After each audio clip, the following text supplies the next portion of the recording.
All right. So I've got you unmuted, Mark Sargent. Welcome, and go ahead and just take the floor.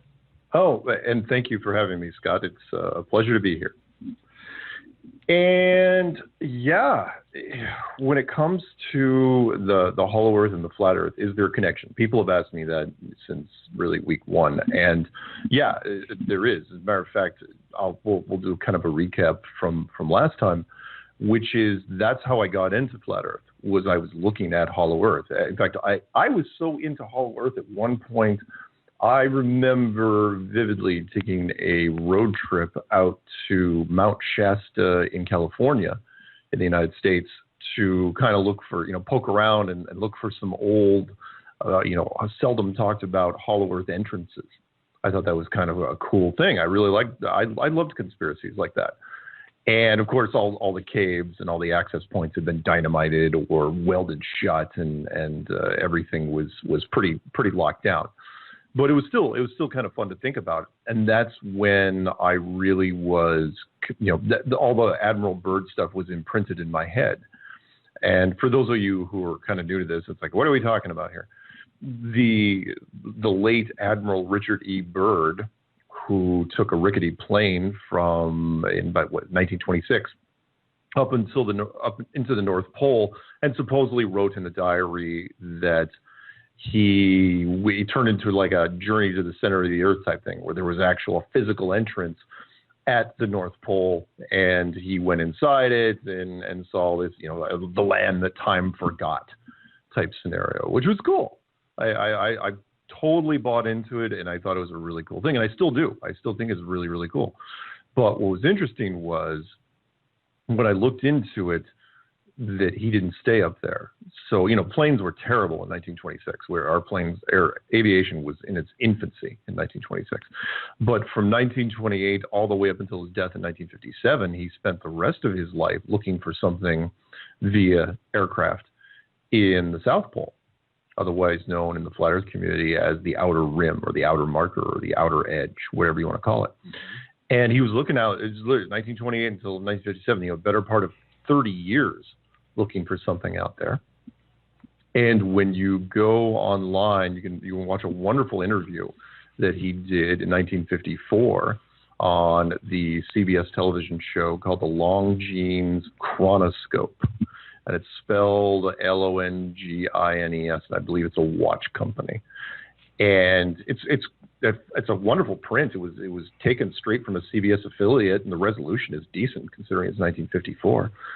And he goes on to say, several little key points. One was that there was a huge expanse of land, bigger than the United States, past the South Pole, which he hadn't even seen yet, which meant that nobody's seen it because he was the leading explorer in the world at that point, and he flew his own planes. And that the entire Antarctic continent was made out of resource-rich materials, and that nations could be squabbling over this thing for years and years to come, and the people would be there forever. And again, that's what kind of led me into the whole flat earth thing, because you can ignore a lot of stuff, but you can't ignore conspiracies that are bigger than money.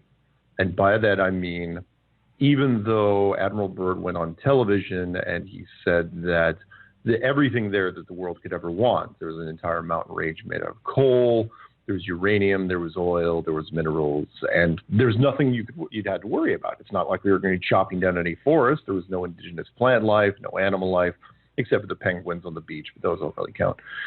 And no indigenous populations. It was just millions and millions of square miles of ice and snow, deep snow and ice, except for the mountain peaks. And yet, despite all this, it's like, oh, perfect. Just fire everybody up, get everybody down there, start carving the place up.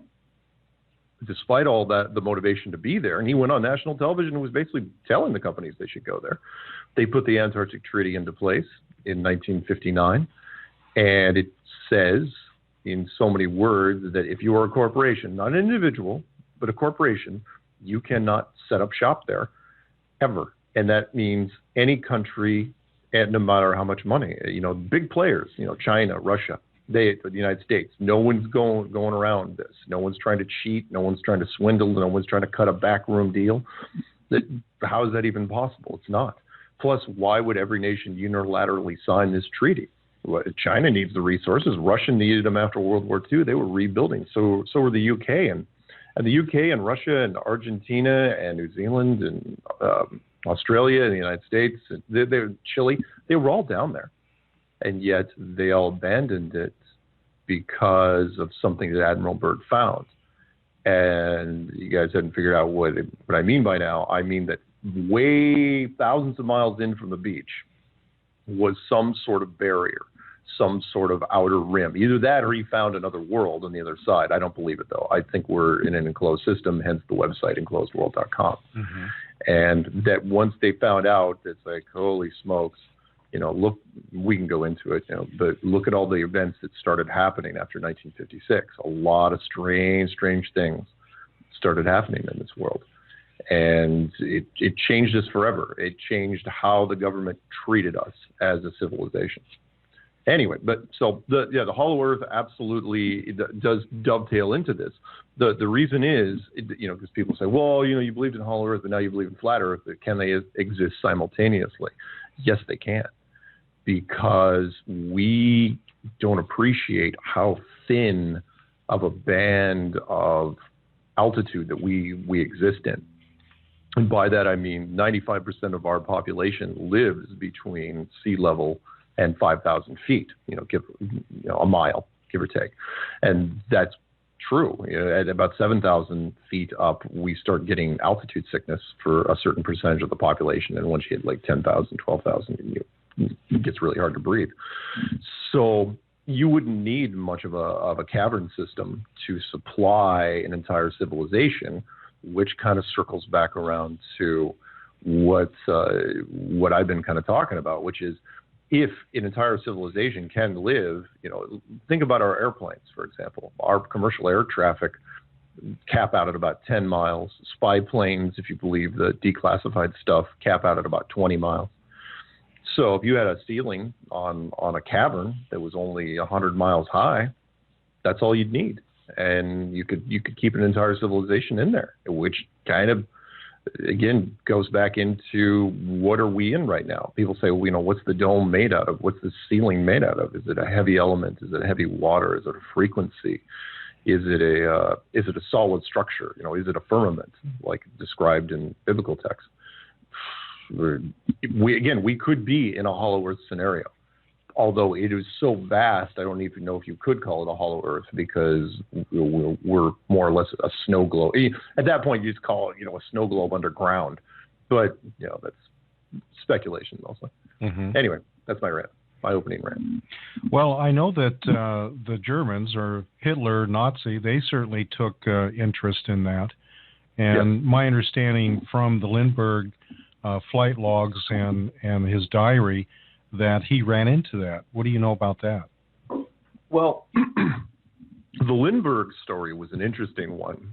There's two really good stories when it comes to conspiracies that, again, the general population just has no clue about. One was how the Russians kept World War I from happening in the 1860s.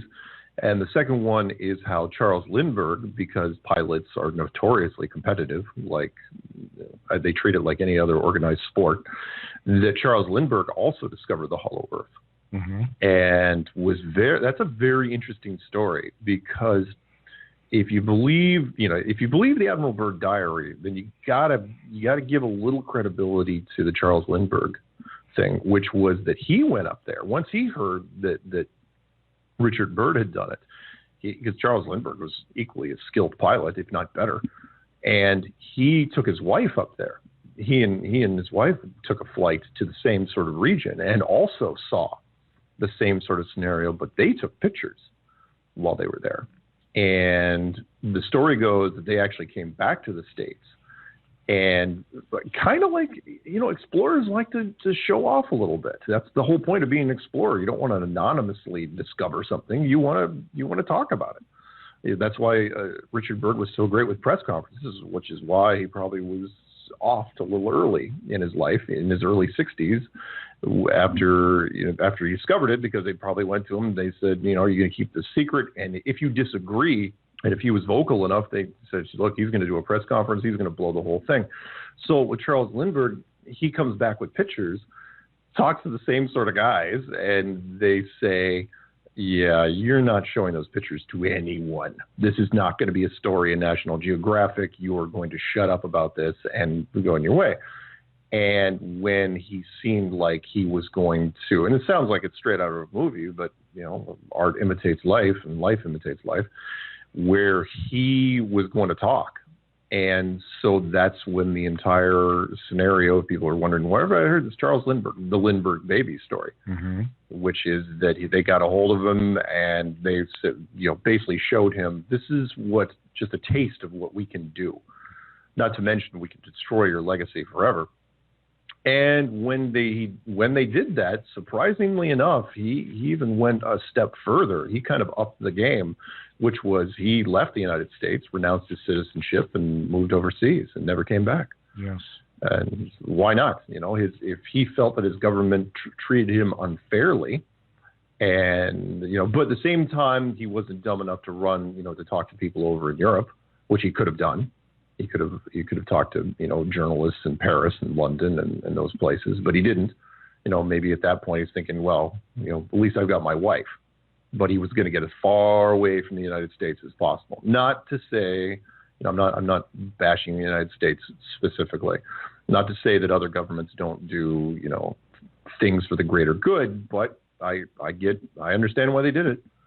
It's one of those. I won't call it a necessary evil, but if he's one guy, and if he wasn't going to play ball, they had to determine what to do, and so that's what they did. What do you think, Lindbergh? The pictures that they took, what do you think he captured? Oh, at the very least, he probably captured the entrance. I don't know if he went inside. I'd hate to think that he actually caught pictures of mammoths and tropical jungles and that. But at the very least, if there was geography that wasn't on any map, that would be. I mean, back then, National Geographic would have run with that thing and any other periodicals, because that's what you lived for. Back then, the media was so concentrated into just two forms. I mean, radio was barely. What was radio even doing in the 1920s? Not much. And so you mostly newspapers and magazines, and people would have hung on every word, every written word, and it would have been striking to see. But again, if a secret is big enough, it can be kept. Especially in a situation like that where most people have never even flown over the North Pole, or a commercial airliner where you come even close to it, as opposed to seeing it for themselves. I believe it's part of this system, whereas the North Pole, and especially the southern outer rim, is so geographically foreboding, for lack of a better word. The negative reinforcement is so gradual, but so severe by the time you get out there that it scales up that nobody wants to go there. I mean, when's the last time you even talked to a person? So, it might be on somebody's bucket list. Oh yeah, I want to go to Antarctica and have my picture taken with penguins. But even when they go, that's all they do. They literally stay on the coastline. They maybe go on the beach for a second, say, oh yeah, I'm in Antarctica. You're not in Antarctica. And then you can get pictures. Royalty and celebs sometimes will do the South Pole thing, but they just go to where they say the South Pole is. Right. They're not allowed to roam freely. I've seen some video that apparently was from a Soviet space station where there was a large opening and something like an aurora borealis or some type of electromagnetic field was coming out of this thing. Is that something you've come across? No, and mostly, and I know that picture that you're talking about here. It's a cool picture. I love it. It's just a photoshopped image, though, because from our standpoint, there is no space, with a curved Earth to speak of, and I know that's kind of a shock to some people, but you got to remember the motivation. You think protecting what we'll do to protect some things like national security and government and corporate interests. For something like this, it's so big that you're going to fake a lot of stuff. Mm-hmm. And I mean, again, for people that are kind of new to this, I'm not saying that NASA is just fake. I'm saying the only reason NASA was even created in the first place was to fake it because they had to. So with Admiral Byrd first discovering this hole, did this lead him to think that maybe there was one at the other end, and this is why he went to Antarctica? I don't think he had a choice. I think he was ordered. He was a military guy. He was an admiral. He follows orders like anybody else. Now, when you get up to be an admiral, then you're following what chief of staff type people, the people that report directly to the White House, or higher bodies than that. I believe that older civilizations, and I take a pick here, the Illuminati, the Rosicrucians, the Bilderbergs, the Rothschilds, CFR, the Trilaterals, it doesn't really matter. Some of those groups actually knew what the world looked like. They may have had the ancient maps, copies of them, but until you have a technology that's beneficial to exploring, what do you really know? So, and I've said this on several other things where it's like, look, you're the king of France in 1500. You've got a map that shows what the world really looks like, which is the UN flag, basically. And you're looking at it, and what can you do? You don't have the tech. You've got wooden ships and you've got horses. That's not going to do you much good when it comes to Antarctica. So once the internal combustion engine came out in the early 1900s in the United States, and once they applied it to airplanes, and that was almost immediately afterwards, within 10, 15 years, then that's when you could do it. Then you could take, oil-powered ships, metal ships, because then your metallurgy becomes much better. Oil-powered ships out there, and then you could launch aircraft or seaplanes. Once your seaplane technology, planes with skids, and you can land on the ice. You can get all sorts of creative. But the point was, is that if you were exploring, again, all the moves that were made, really from the 1920s up until now, have been pretty much what you'd expect from an operation like this, a multinational operation, which is, first thing first, you would want to, once you figured out that the North Pole isn't what you thought it was, you got to go out and look for the outer marker. But the outer marker is so much bigger than the North Pole. I mean, North Pole is just the center of the map. You just go there. Right. The outer marker, you don't know how far you have to go before you can actually judge the size of this thing, because you still have to reach an edge before you can gauge the distances. And so, yeah, I think they ordered him to the South Pole because, look, he's the greatest living explorer, and you had him during the peak of his exploring years for 30 years, 1928 all the way up to 1954, 55, 56. Better part of that, just flying around in the snow. That's all he was doing. And so, yeah, they wanted him to find it, whatever it was. So if you've got the maps, let's say you're part of the Illuminati. I usually try to lump everybody into one big soupy group, which I call the authority. So let's say the authority orders him out there. It's like, all right, don't come back till you find this. And so he's going, he's doing, tours and tours, and he comes back and does a book tour. And goes a couple more years, goes back, does a book tour. Nothing's happening. So by 1954, I think they had given up, which is so interesting because if you did give up, that's what they would do, and that's Murphy's Law. So he comes out, it's like, well, yeah, there's nothing down there except money, money to be made. So let's go make some. And then, this very next mission, which was Operation Deep Freeze in 1955, that's when he found it. And then everybody had to backpedal. Well, I noticed that the prior explorers, way back to the 1800s and so forth, never really found an edge. They were going for years and years and never found that edge.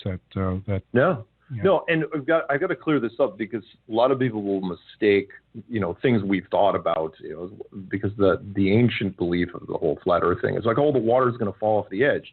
I'm going, no, because the Antarctic coastline is so huge. One, it's very, very tall.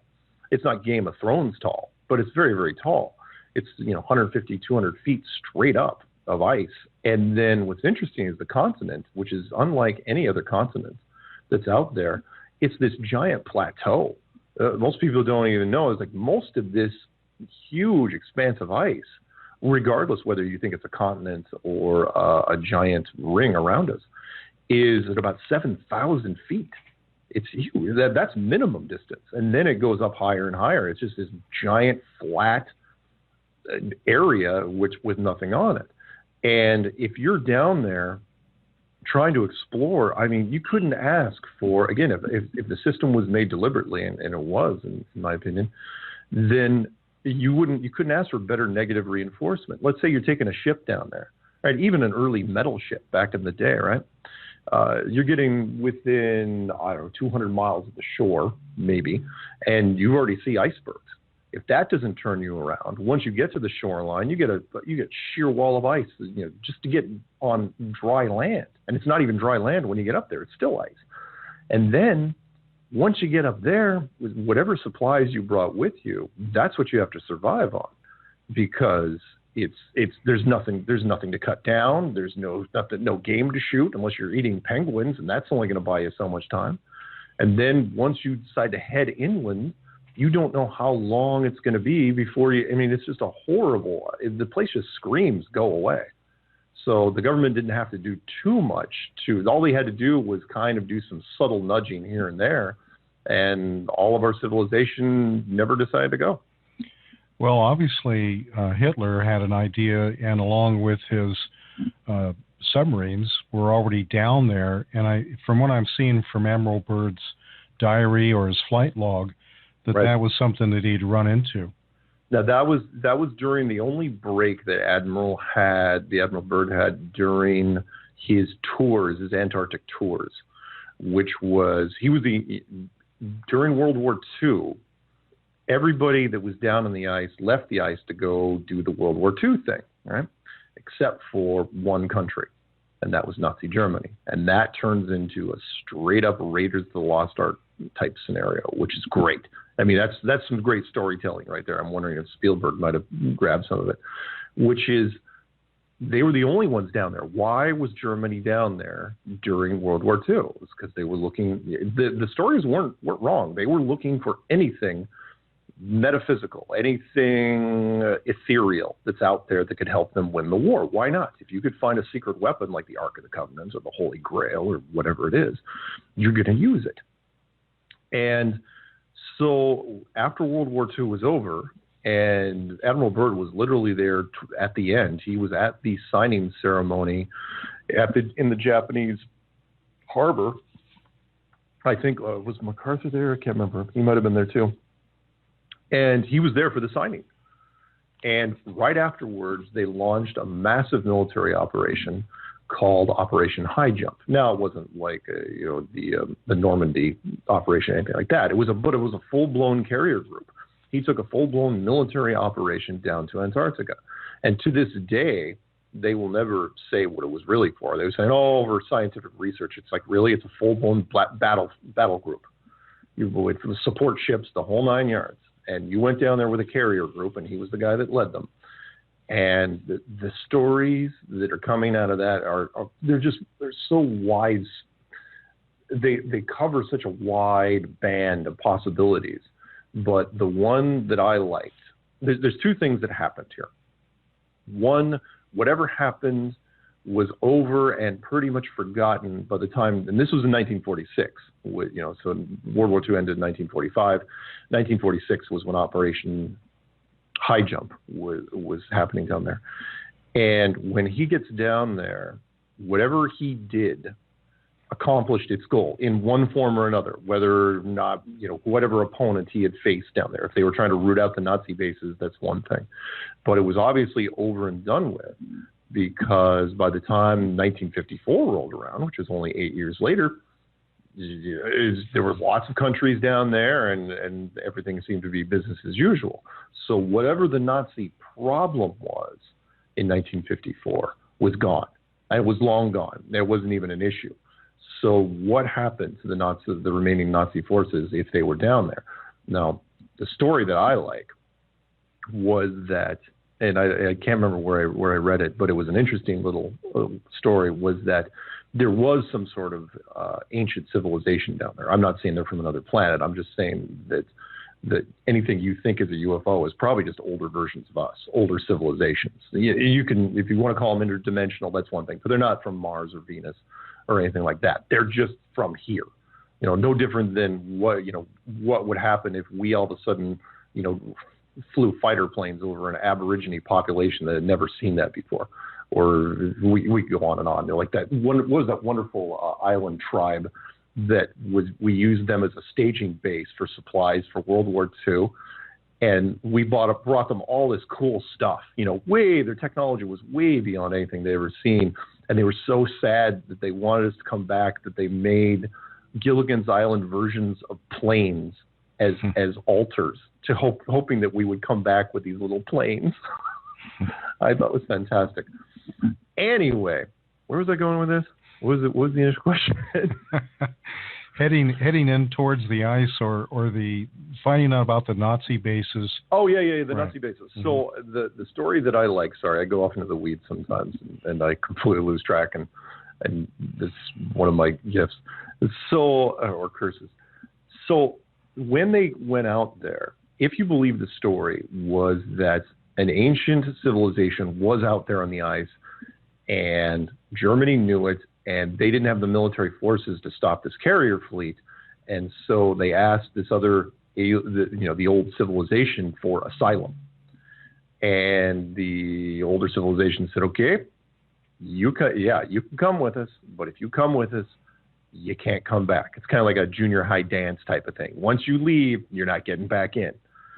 And that was it. They left, but the rule was what the rule was. And I believe this. I believe in protocols, and that sort of makes sense to me. Which is, you want to join the basement club and hang out with these other civilizations, fine, you can do it, but you're not going back to yours. That's it, because there's certain protocols that cannot be broken. Sort of like the same argument that people will throw out there. Well, they'll say, well, people that try to dismiss UFOs. And I say, regardless whether the UFOs come from, you do understand that. In fact, Star Trek did a little thing on this in not the last movie, but the one that was one before this one, which was you don't let the indigenous population see you in all what you're doing, because if they do, you can alter their history, especially if they're a religious-based culture. And that's why what never happens here. They say, why hasn't a UFO landed on the White House lawn? It's like, no, you can't. You can't just come down and shake hands, take pictures, sign a few autographs, and leave. You change everything. Even now, you would change something. I mean, forget about landing in the 1950s. I mean, let's say you did it back in the 1800s. If you did it in the 1800s, they had no idea what to do. If you were in the 1700s, you might think you were demons. And in fact, hundreds of years before that, you might think you were demons. And if anyone thinks that all this is kind of wild out there, I challenge you. You want to look at something, look at the greatest UFO event of all time, and you're thinking, oh, it's Roswell. No, it is not Roswell. It is the 1561 Nuremberg event. You can find it on Wiki. It is probably the finest, most elaborate UFO spaceship gathering of all time, and done for a solid hour over Germany. Nuremberg, a big city back in the 1500s. And they were there long enough that all the sketch artists came out and drew the whole thing. And you're thinking, okay, what's the point? The point is that protocols have to be in place. Older civilizations cannot interact directly and change the history or change the future of the civilization that's currently living on the surface. And which is why the 1561 Nuremberg event, none of those ships touched down. Nobody got out, talked to anybody. They just left. And I think if you want me to go into it, I can. But that's why the last group of ships that came in chased the others off. They were like the UN building or the UN troops. There's rules. Mm-hmm. And one of it is every civilization has to develop naturally. Kind of like our prime directive that we put in Star Trek. You don't want, it's so easy to influence budding civilizations that you don't, if you want them to be authentic, you can't mess with them. You can pick off a few people in some mountains or the water or woods or whatever, but you can't land in Main Street anywhere and just start messing up things. Anyway. Well, when the military went down there, they did run into opposition. I'm sorry, say it one more time, you cut out. When the military went down there, they did run into opposition? I had heard that story as well. Mm-hmm. And depending on how far you want to go with it, yeah, I mean, I'd heard the stories about how the carrier group ran into advanced fighter technology and that they lost a few people and that they were beaten back, that they were driven back. Is it possible? Sure it is. Sure it is. But could it also be, let's put it this way, if it wasn't decisive though, if there wasn't, let's say they went down there and then they did engage in, I wouldn't say just the Nazis, but this advanced technology, and it could have been a minor skirmish, but whatever it was, they didn't send any future operations down there. Now they may have been told, you know what, go home.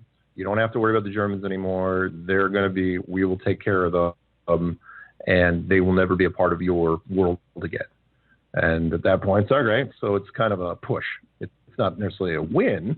I mean, you didn't get to say that you crushed the Nazi fleet, at least not publicly. In fact, it's a story that you're going to squash as much as you can, because even if you don't, in fact, you sign gag orders as much as you can. You limit the amount of troop involvement, and make sure that nobody spills the beans when they get home. Of course, it sounds like a few people did, because people are going to talk, kind of like Roswell. But whatever it was, it doesn't bother me too much, because again, by 1954, the lead guy, the guy that led the charge down there, he didn't seem to care. You watched his face; he didn't even talk about it. It was like Antarctica was just another day for him. Well, I know in his flight logs, he did eventually run into types of flying saucers and everything. Why don't we go in that direction so we can start heading down in the hole? Sure. The Admiral Byrd, of course, depending on what you look at, do I believe that all of his diaries are authentic or flight logs? Maybe. But since he flew, I mean, yeah, of course, he flew enough planes, and he flew planes back when, there were things known as the Foo Fighters. And the Foo Fighters, of course, not just a band that is based off those little weird colored dots that would fly around planes during World War II. They seemed like probes or cameras or whatever you want to call them. But it was interesting that both sides thought they were the other. So the Germans thought it was us and the British, and we thought it was the Germans. Well, why wouldn't we think it was the Germans? The Germans had such advanced technology. So, Admiral Byrd, of course, he saw a lot of stuff, but he couldn't talk about it that much, because he was still considered, remember, spaceship, the whole UFO sci-fi world didn't even really come into existence till the later part of his life.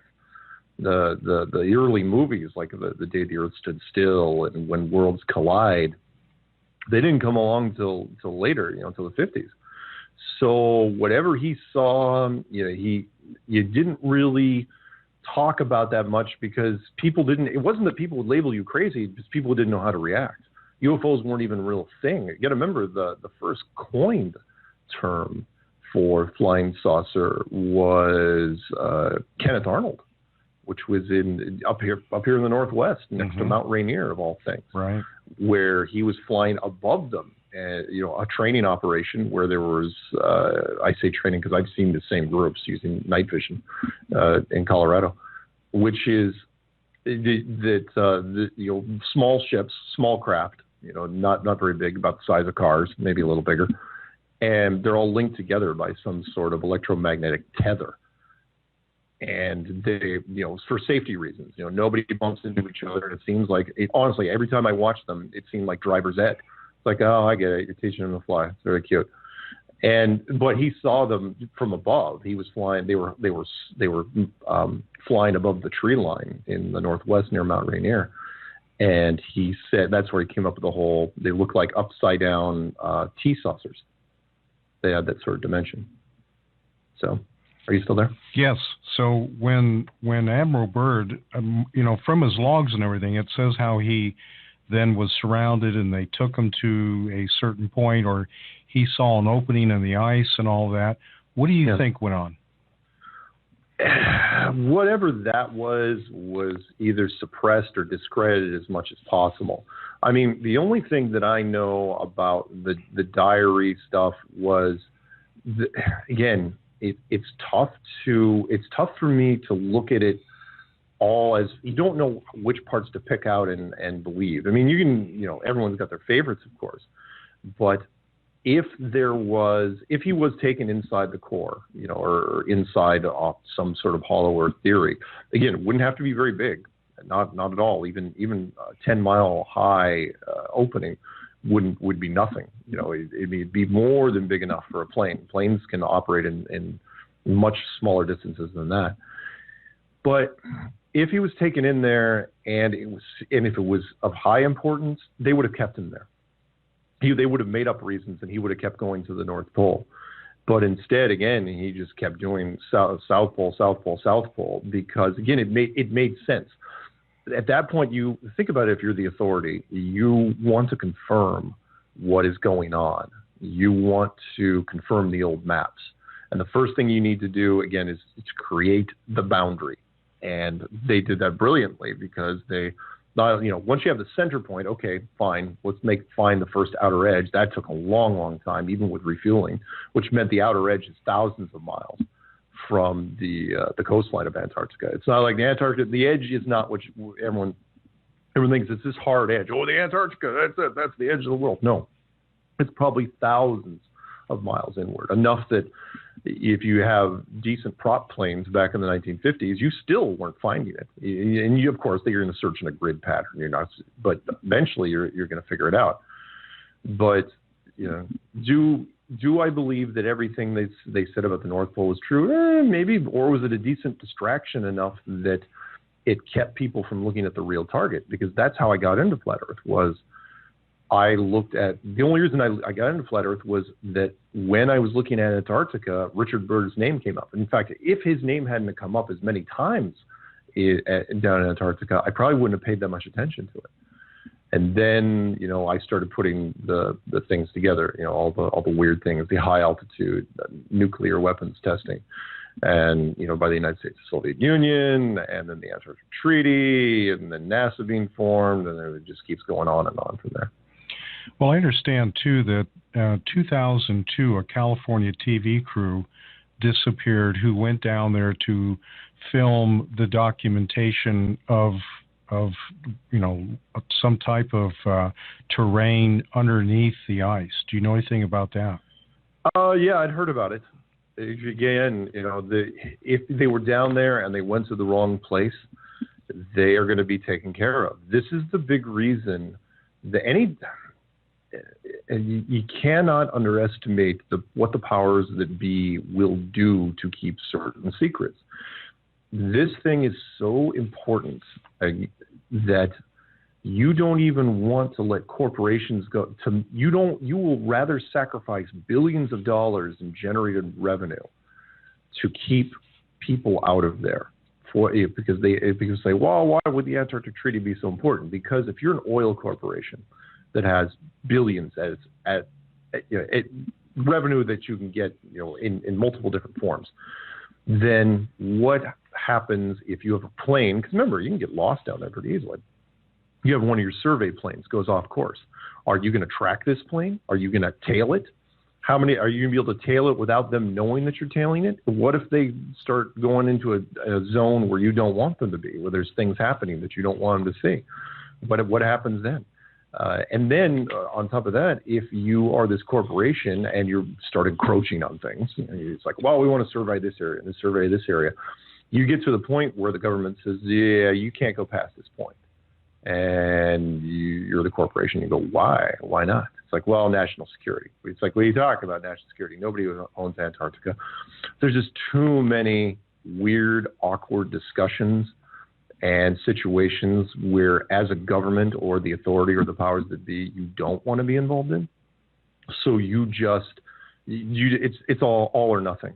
So at that point, you just tell them, it's like, you know what? It's just going to be easier if we just shut this whole thing down and not let anybody come in here. And it's worked. It's worked really well. What surprised me, though, is how well they've controlled the media side of things. Meaning, if I'm the head of, let's say, ExxonMobil, right, and I've got a lot of money, I can frack in your backyard right now if I wanted to. I'm not only am I not allowed to go down to Antarctica, I'm not even allowed to talk about it.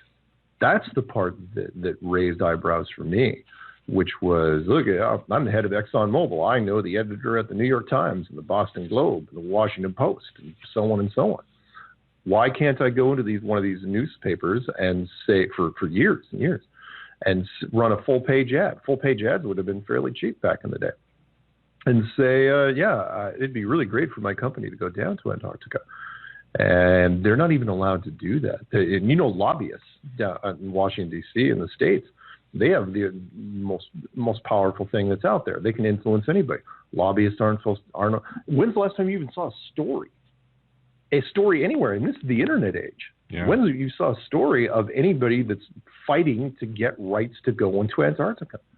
It's unheard of. It's what conspiracy is bigger than money, and this is it.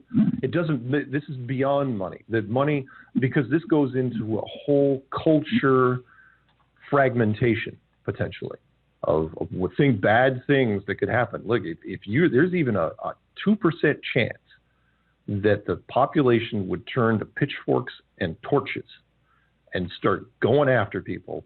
You're not going to do it. You're not going to. The board meeting on this decision to keep this thing a secret probably lasted about 10 minutes. And people's like, okay, what could happen that was bad? It's like, what are you talking about? You mean like educationally, financially, spiritually? Take your pick. The whole thing could come crumbling down around our ears in a matter of a month. It's like, yeah, okay, we're going to drag this thing out as long as we can. And again, it's done really, really well up until very, very recently. And now, for whatever reason, either they're laying it out or we're discovering it.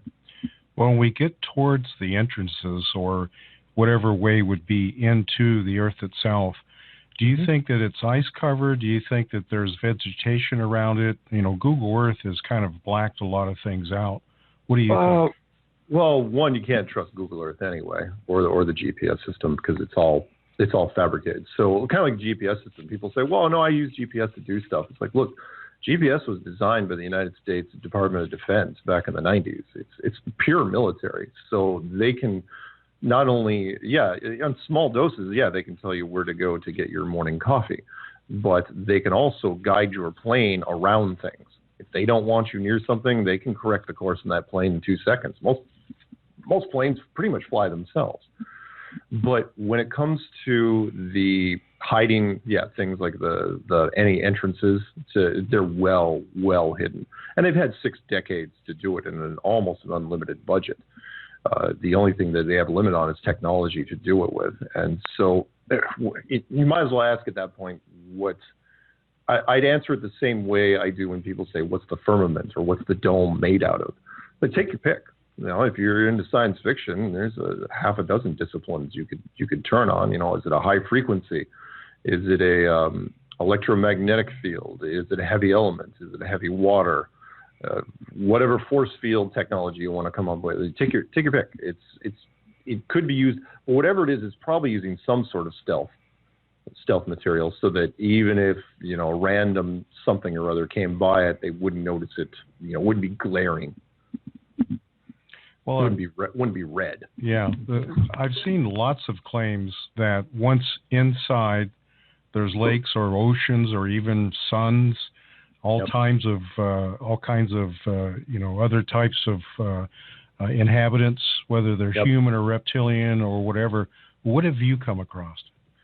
Yeah, some of the stories, if you want to look at there's only so much we can cover in this program, but if you want to look at some follow-up stories, look at 2 terms, real easy to remember. One's called the King of the Earth, and the other one's called the Smoky God.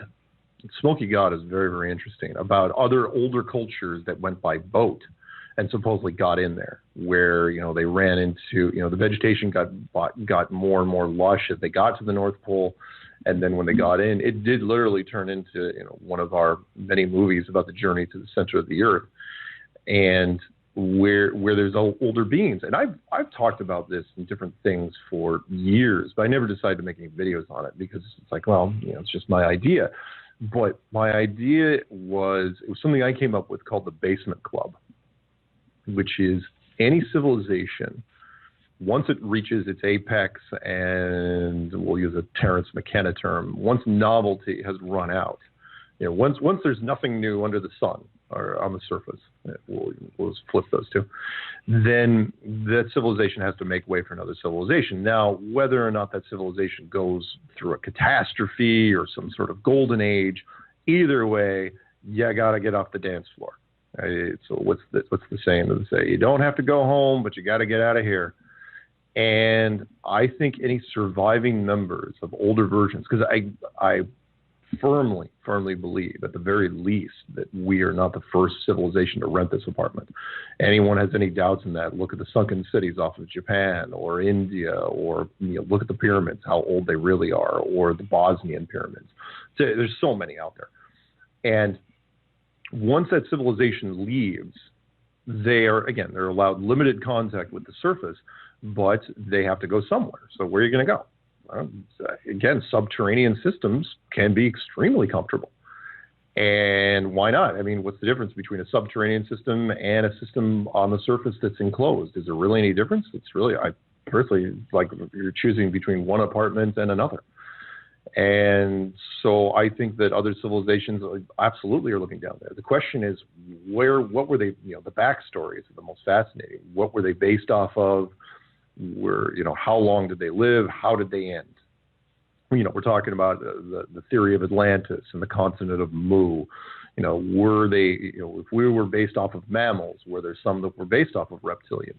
Were there some that were based off in insects or aquatic? Take your pick, right? And could they coexist? Could it turn into a Star Trek bar where you've got multiple different races, or do they all kind of look similar, but it's the genetic code that really tells the tale? You could go either way with that. I firmly believe that anything you see flying around above us is the advanced technology that is being used by older versions of us. And I'll go one step further, which is, you're thinking, oh, that's a stretch. Oh, no, it's not so much. Because think what would happen if there was an apocalypse that happened here, right on our world, our civilization. And we'll just take one of the fallout, the heavy-duty fallout shelters, like, say, Cheyenne Mountain out in Colorado. Now, a bunch of military are going to go in there, seal the door up, and, hey, within a very short amount of time, civilization withers to nothing because, with our food distribution system the way it is, all you have to do is shut down the trucks and that's it. Nobody farms anymore. People would run out of food in 2 seconds. So within a matter of a couple of generations, the civilization would turn into a survival civilization. It'd be this post-apocalyptic civilization. And think of the things that would be lost in those 2 generations. We're talking, generations, 20, 25 years. So 50 years, think of all the things that would be lost, like history. That's one of the first things you throw out the window. Language would be altered. Technology would be severely reduced. Who's going to teach anybody about tech? Once the batteries run out, you're back to the 1800s, the mid 1800s, really. And a lot of it is lost. And then all of a sudden, let's say 50 years later, people in Cheyenne Mountain decide that they're going to let their helicopters out and start flying around. You're going to have kids or people, that are, once you reach a certain age, they're going to have no idea what they're looking at. Never seen a helicopter before in their life. It might as well be gods. It might as well be angels or metal birds or whatever you want. Take your legend pick there, and it's fascinating how quickly things can change in that regard. So I think that everybody else out there is just us. It's just if we're version 7, who was version 6 and version 5? And of course the big question, who was version 1? And if you're into the whole biblical thing, you probably got a few ideas on that. Yeah. I also think that potentially the oceans are other gateways into the earth. I think that is made obvious by the, visual that people have seen how craft come out of the water. They're going somewhere, or at least some kind of underground. But, there's tramways underneath us. There's underground bases underneath us. There's even sightings of submarines emerging from lakes that border Nevada and California. Yep. And then they go back down again. So there's something that connects the oceans in this massive connection. So. Oh, yeah, definitely. And you got to remember that the only thing, because a lot of people, in fact, I'm looking at one of my thumbnails right now, I was going to do it because if you're old enough, you remember the cartoon show called The Jetsons, which was the future version of the Flintstones. And everybody had flying cars. That was the big thing. Those cool little flying cars that never ran out of gas and, great, big, huge windshields. And they were perfect. It was like, wow, I can't wait to get one of those.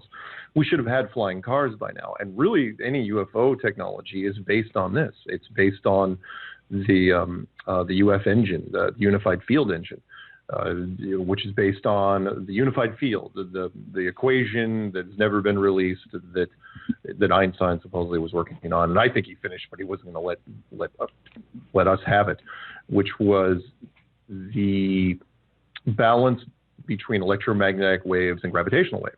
And if you had a power source that could manipulate these two frequencies, then you could have a craft that could basically fly at any speed and with instant velocity with no G-forces, which is, it's amazing. Plus, it's an all-in-one vehicle. You even try to introduce a vehicle like that into our technology now. Well, one, you couldn't anyway, because once you have that, then you know where you are, because the first thing you do is you just crank it and see how far it can go up. And once you realize what the world really looks like, well, then the jig is up. But the other thing is, if you try to release a technology like that now, the world economy would just self-implode because it's an all-in-one vehicle. The standard UFO model, which we all know and love, is a car, it is a submarine, it is a spaceship, it is an airplane. It replaces all these things. It's like the iPad, they call it the iPad, like the everything killer, or the smartphone, the everything killer, and it's killed off a lot of smaller industries. But the UFO engine would kill off all the major industries. I mean, you're talking about simultaneously killing off rail, airplane, car, ship, and submarine, rendering all obsolete literally overnight. No, we couldn't survive that economically. There's too many industries tied to it, including, the military. The military would have to rebuild from the ground up. Have you ever seen a connection with the Mariana Trench at all, with subterranean? No, not really. I mean, yeah, there's probably some entries down there to do different things. I mean, ocean entries would be quite convenient because, one, we had our deep sea bathyscaps. The deep sea vessels are very limited and very slow moving. And the only people that can get down to any depths of the military, and they can keep a secret for the most part, just if you just not show things on certain radars. So at that point, you just create some sort of, again, electromagnetic field, some entrance that, doesn't allow the water through, or, treat it kind of like a toilet thing where pressure keeps it going. And that's it, and you've got it. And then you don't have to worry about going into weird caves or flying too far north and too far south. You can just use the ocean. And since the ocean is everywhere, why not? And there's plenty of Navy personnel that have mentioned sightings over the years, big giant craft that are coming in and out of the oceans. And maybe that's one of the keys when it comes to the ocean. Maybe the bigger craft have to use those because otherwise you're getting too close to land and it would be too visible. Well, I know that Bush Jr., when he was in office, he made the Mariana Trench off limits to everyone. And it's only a selected few of the military that are allowed to go there. So sure. There's got to be something up with that. Well, maybe. Go ahead. The movie The Abyss, one of James Cameron's first from the late 80s, kind of touched on that, where in fact, you wonder where they got that, because I think Bush wasn't Bush in office in 1988, 89, where there was this deep sea. The climax, the last hour of the movie was there was a giant spacecraft at the bottom of this very, very deep place of the ocean. Mm-hmm. And this private oil firm accidentally ran into it because there was a military conflict up top. And sure, why not? Again, if you have a UF engine, pressure doesn't mean anything to you. It's the field can hold anything. So water pressure, now granted, they move a lot slower underwater. They don't move 5,000 miles an hour underwater. But at the same time, you're still moving very, very fast. I mean, I've still heard reports of several hundred miles an hour under the water, which is extremely fast. The fastest boats I think we have can't even break 200. And that's on the surface. Yeah, I understand that some of the torpedoes, the theory of they have a little air bubble on the front of the tip when it goes through the water, and they literally can go several hundred miles an hour. It somehow reduces the friction, so I think that it is possible. Now, the area you live, is there a lot of UFO sightings in that area? The Northwest isn't as much, but I think that's mostly because of visibility issues. Where I'm from, where I spent the last 20 years, which was in Colorado, Colorado has 300 sunny days a year. So Colorado's great for that and it's clear. It's it's high altitude, 5,000 feet minimum, for most parts, and so it's great visibility to see all sorts of stuff. That's where I did some wonderful night vision sighting.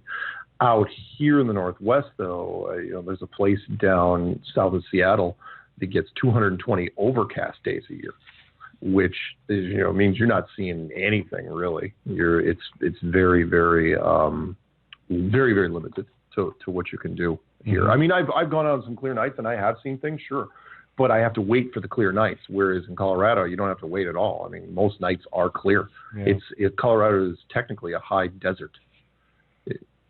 We're pretty much in the same area, so we've just been hammered by rain again and again and again. I've never seen rain like I have this year. Yeah, ever. It has been incredible. So you've got a website and you've got lots of videos for documentation. You want to tell us about that? Sure. The website, which I started based on my original video series, which was just a thought experiment that went horribly wrong, and I put out there. It was called Flat Earth Clues, and the website I built because Coast to Coast had interviewed me almost immediately, which I thought was odd, and they were upset that I didn't have a website.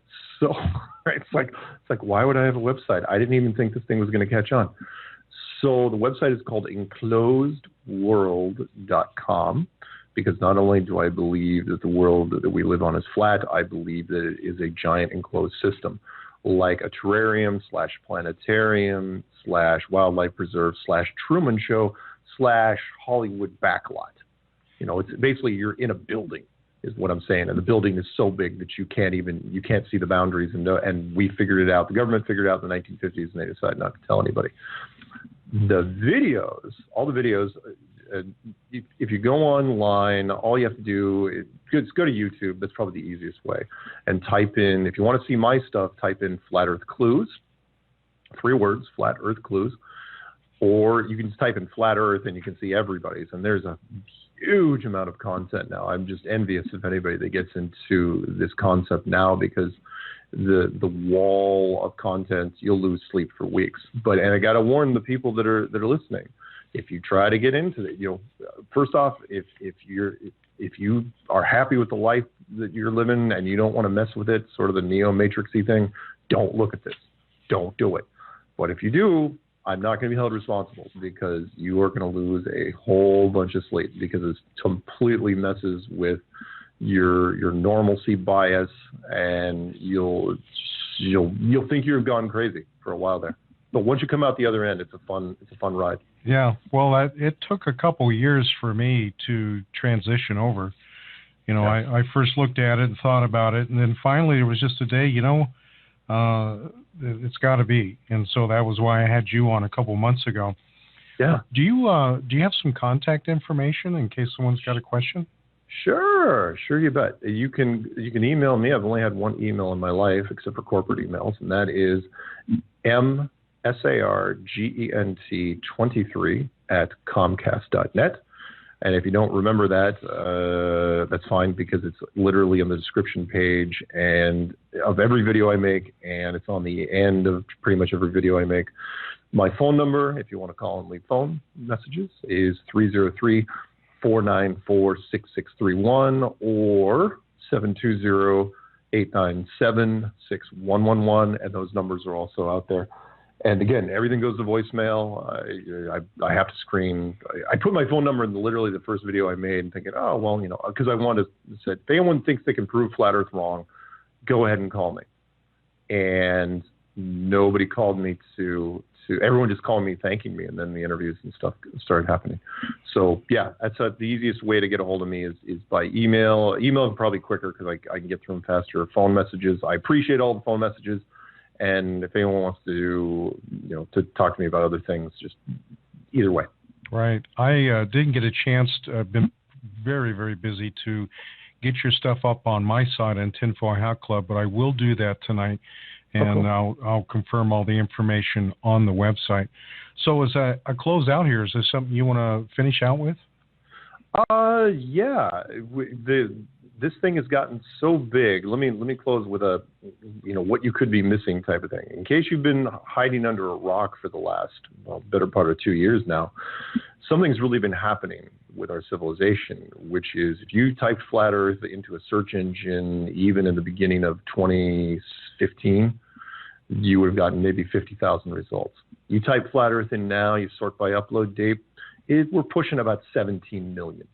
That's a pretty big jump. And you're thinking, well, what's that compared to? Okay, type in Donald Trump, the most talked about president going to be of all time before it's over. He's coming in at about 18 million. And we're doing that without any marketing dollars at all. And it's gotten so big that, heck, there's a conference, the Flat Earth International Conference. There's a tour, a Flat Earth International Tour that's happening in Europe already. And the Americans are going to do a Flat Earth International Conference here in the fall in Raleigh, North Carolina. And we've already got the guest speakers set up, and it's selling tickets. And it's going to be a great thing. If anyone wants to check it out, go to FE, otherwise known as Flat Earth, so FE2017.com. Yeah, I know when Obama was in office, he even made comments on that. Yeah. So... all right. Well, you were also saying something about basketball or something. Is that? Oh, yeah. When you go to, and this happened actually shortly after the last interview I did with you. Shortly after that happened, well, first off, there was a guy that went into the hills in Los Angeles in an orange jumpsuit and a hard hat and carved in a hillside in giant 10-foot letters or whatever it was, Google Flat Earth, which was interesting. I thought that would have been a good enough story for the week. But a couple days after that, the NBA's current reigning champion, NBA point guard Kyrie Irving, came out during a podcast, and he's known for being into conspiracies and graduated from Duke, and said that he was a flat earther. And he said, yeah, NASA's full of crap, and I'm totally on board.